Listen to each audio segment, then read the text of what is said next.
आज मैं आप लोग के सामने अजामिल की कथा कहने जा रही हूँ।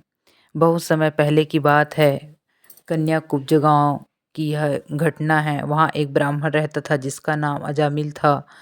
वह बहुत सुशील ब्राह्मण था और अपने माता पिता, पत्नी, बच्चों के साथ रहता था। एक दिन उसके पिताजी ने उसे कुछ फूल और घास लाने के लिए जंगल भेजा। जब वह जंगल में फूल और घास लेने गया तो वहाँ से वापसी आते समय उसने नदी के किनारे एक वेश्या और शूद्र को आपस में लिपटे हुए आलिंगन करते हुए देखा, जिससे अजामिल के मन में भी कामुकता पैदा हो गई और वह दृश्य उसकी आंखों से हट ही नहीं रहा था।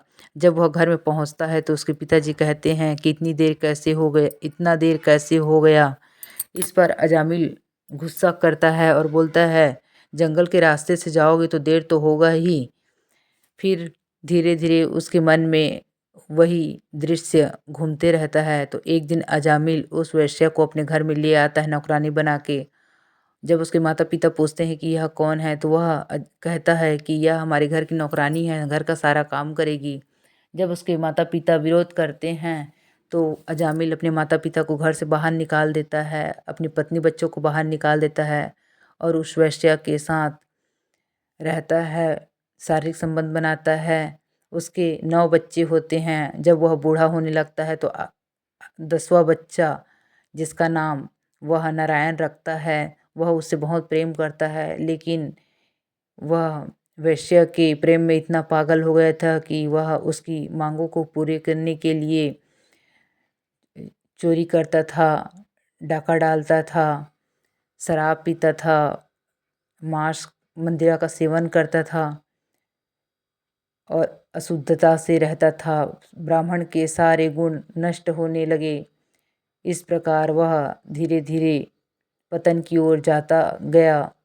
जब वह एक बार बहुत ज़्यादा बीमार पड़ा तो उसे 4 यमदूत लेने के लिए आए। जब अजामिल अपने आँखों के सामने यमदूत लोग को खड़े हुए देखे तो वह अपने बेटे नारायण को चिल्लाने लगा, बेटा नारायण नारायण नारायण। इस पर नारायण के 4 दूत आ गए और यमदूत से लड़ने लगे। तो यमदूत ने कहा कि हमें यमराज जी ने यहाँ भेजा है, यह बहुत पापी और दुष्ट है, इसकी आत्मा को, इसके प्राण को बाहर निकालने के लिए हमें भेजा है। इस पर विष्णुदूत ने कहा कि यह आखिरी बार ही सही, लेकिन अपने बेटे के नाम पर ही सही, लेकिन मेरा नाम बार बार जाप कर रहा है, इसलिए तुम लोग इसे छोड़ दो।